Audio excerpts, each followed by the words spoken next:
Robin Redbreast by Anonymous. Long, long ago, ere the acorns were sown, which have since furnished timber for the oldest vessels of the port of Brest, there lived in the parish of Gaillac a poor widow called Ninnoch Madoc. Her father, who was very wealthy, and of noble race, had left at his death a manor house with a farm, a mill, and a forge, 12 horses, and twice as many oxen, 12 cows, and 10 times as many sheep, to say nothing of corn and flax. But Ninnoch was a helpless widow, and her brothers took the whole for themselves. Peric, the eldest, kept the house, the farm, and the horses. Fanch, the second, took the mill, and the cows, whilst the third, whose name was Rewel, had the oxen, the forge, and the sheep. Nothing was left for Ninnoch but a doorless shed on the open heath, which had served to shelter the sick cattle. However, as she was getting together her little matter of furniture, in order to take possession of her new abode, Fanch pretended to take pity upon her, and said, "Come, I will deal with you like a brother and a Christian. Here is a black cow, she has never come to much good, and indeed gives 105 scarce milk enough to feed a newborn babe, but you may take her with you if you will, and Mayflower can look after her upon the common." Mayflower was the widow's daughter, now in her 11th year, and had been called after the colourless blossom of the thickets, from her unusually pale complexion.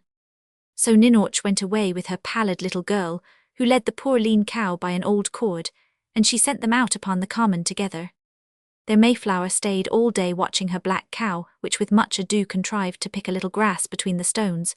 She spent her time in making little crosses with blossoms of the broom too, or in repeating aloud her rosary and her favourite hymns.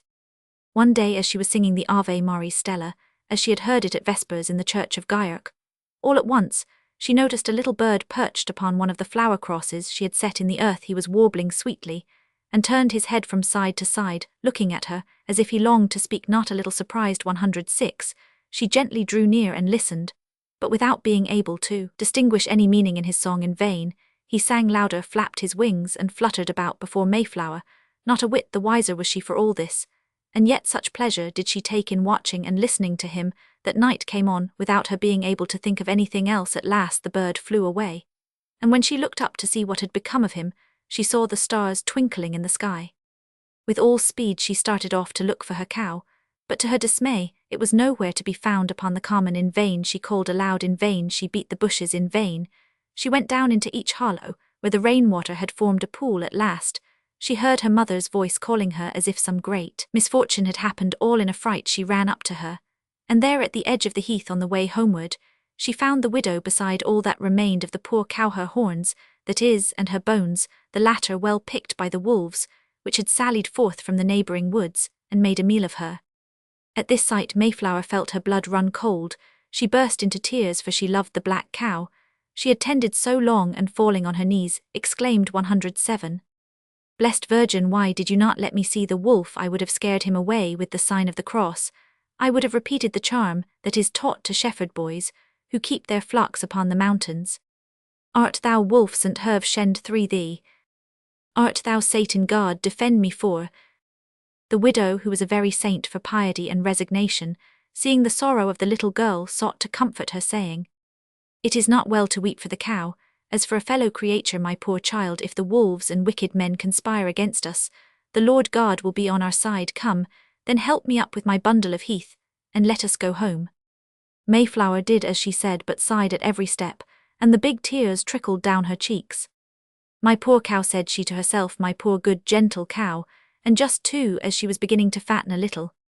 The little girl had no heart for supper, and many times awakened in the night fancying that 108, she heard the black cow lowing at the door. With very restlessness she rose before the dawn, and ran out upon the common barefooted, and but half dressed. There at the selfsame spot appeared the little bird again, perched as before on her broomflower cross. Again he sang and seemed to call her, but alas, she was as little able as on the preceding evening to understand him, and was turning away in vexation when she thought she saw a piece of gold glittering on the ground. To try what it really was, she moved it with her foot, but lo, it was the gold herb, and no sooner had she touched it than she distinctly understood the language of the little bird, saying in his warbling, "Mayflower, I wish thee well. Mayflower, listen to me." "Who are you?" said Mayflower, wondering within herself that she could understand the language of an unbaptized creature. 109.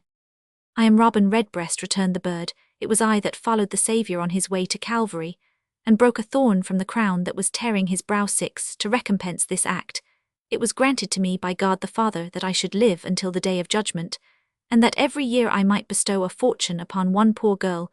This year I have chosen you." "Can this be true?" Robin Redbreast cried Mayflower in a transport of delight. "And shall I have a silver cross for my neck, and be able to wear wooden shoes?" "A cross of gold shall you have, and silken slippers shall you wear like a noble damsel," replied Robin Redbreast. "But what must I do, dear kind Robin?" said the little maid. "Only follow me." It may well be supposed that Mayflower had no objection to make, so Robin Redbreast flew before, and she ran after him. On they went across the heath through the copses, and over the fields of rye, till at last they came to the open downs over against the 7 Isles. There Robin stopped, and said to the little girl, "Seest thou aught on the sands down there 110? "I see," replied Mayflower, "a great pair of beechen shoes, that the fire has never scorched, and a hollow staff, that has not been hacked by the sickle. Put on the shoes and take up the staff." It was done. "Now walk upon the sea to the first island, and go round it, till thou shalt come to a rock on which grow sea-green rushes. What then? Gather some of the rushes and twist them into a cord. Well, and then strike the rock with the hollow staff, and there will come forth from it a cow. Make a halter of the rushen cord, and lead her home to console thy mother for the one just lost." All that Robin Redbreast had told her Mayflower. Roman 999. She walked upon the sea, she made the cord of rushes, she struck the rock. And there came out from it a cow with eyes as soft as a staghound's, and a skin sleek as that of the mole that burrows in the meadows. Mayflower led her home to her poor mother, whose joy now was almost greater than her former sorrow. But what were her sensations when she began to milk more Vioc 7, for so had Robin Redbreast named the creature. Behold, the milk 111 flowed on beneath her fingers like water from a spring. Ninauch had soon filled all the earthen vessels in the house, and then all those of wood, but still the milk flowed on. "Now, Holy Mother, save us," cried the widow. "Certainly, this beast has drunk of the waters of Languor 8. In fact, the milk of More Vioc was inexhaustible. She had already yielded enough to satisfy every babe in Cornwall. In a little time nothing was talked of throughout the country but the widow's cow, and people crowded from all parts to see it. The rector of Piro's Gaiac came among the rest to see whether it were not a snare of the evil one. But after he had laid his stole upon More Vioc's head, he pronounced her clear of all suspicion. Before long all the richest farmers were persuading Ninauch to sell her cow, each one bidding against the other, for so invaluable a beast, her brother Peric among the rest. "Come," said he, "I am your brother. As a good Christian, you must give me the preference. Let me have More Vioc, and I will give you in 112 exchange as many cows as it takes tailors to make a man 9. "Is that your Christian dealing?" answered the widow. 9 cows for More Vioc. She is worth all the cows in the country far and near. With her milk I could supply all the markets in the bishoprics of Tregear and Cornwall, from Dinan to Carhaix. "Well, sister, only let me have her," replied Peric, "and I will give up to you our father's farm, on which you were born, with all the fields, ploughs and horses."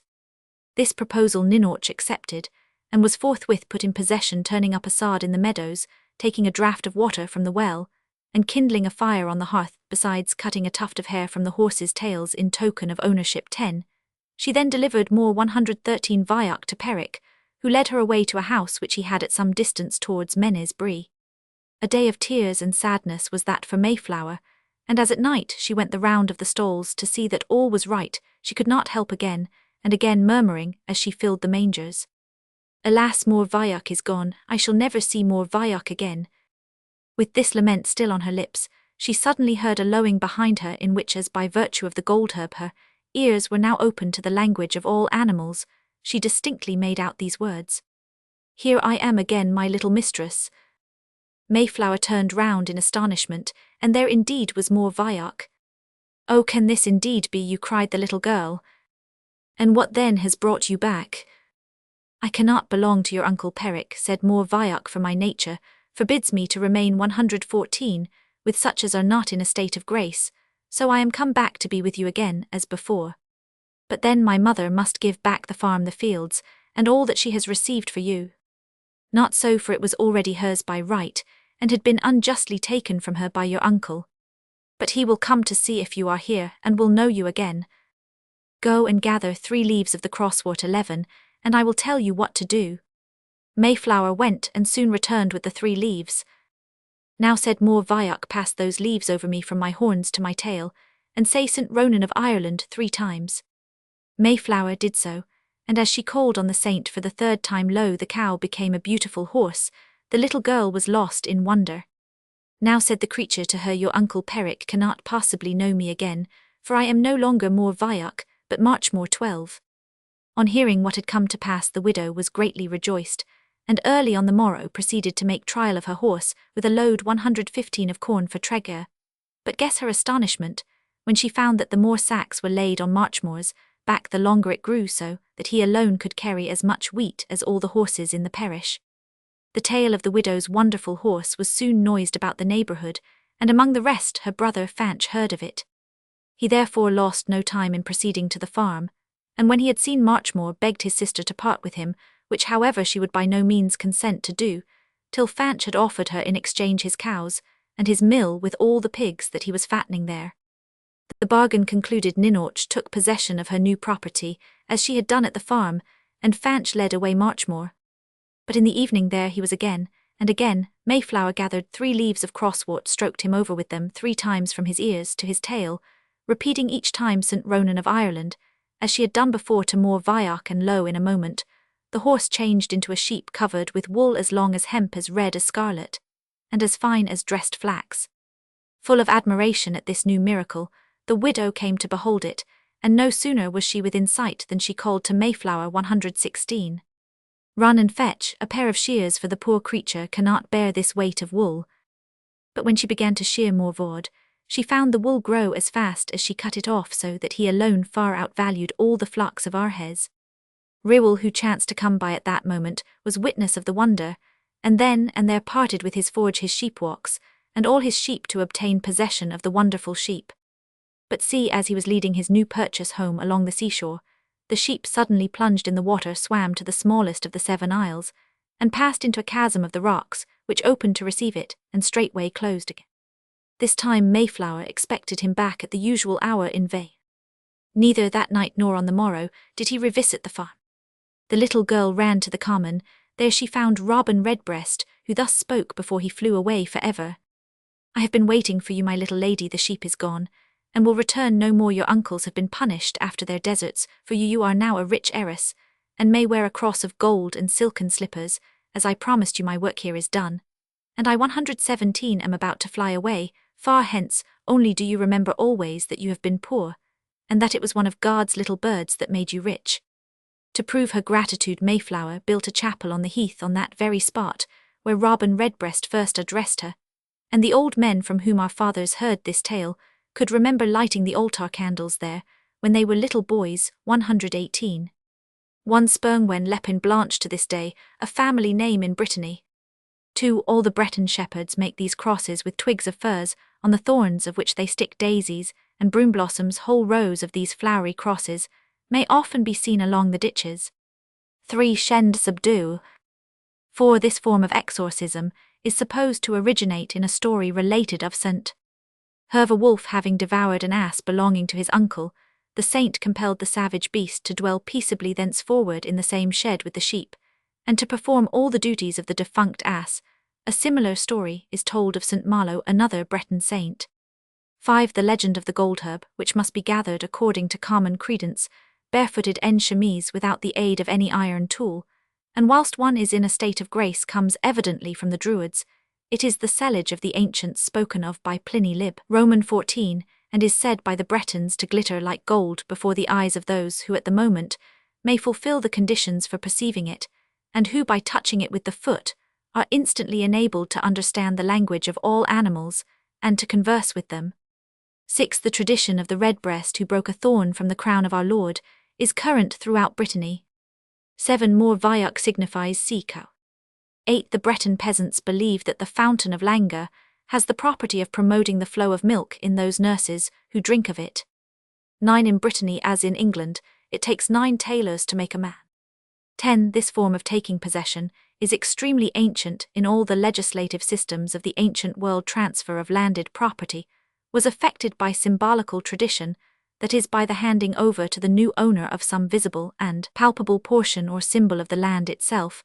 At Rome, the sale of a field takes place, standing on a turf cut from the field itself, which is handed over to the purchaser, as a symbol of his new possession in an old deed of 828, occurs the following: I make over the underwritten goods and lands to the Church of St. Mary, and I make legal cession by straw and knife glove and turf, and branch of tree, and so I put myself out expel, and make myself absentromen 500 comet histoire de la reine preuves p. 524, and as Brittany is the very chosen home of old customs, it has happened that even quite lately at a farm near Lyon, all these forms of taking possession were gone through not as having any legal efficacy, but in compliance with ancient usage.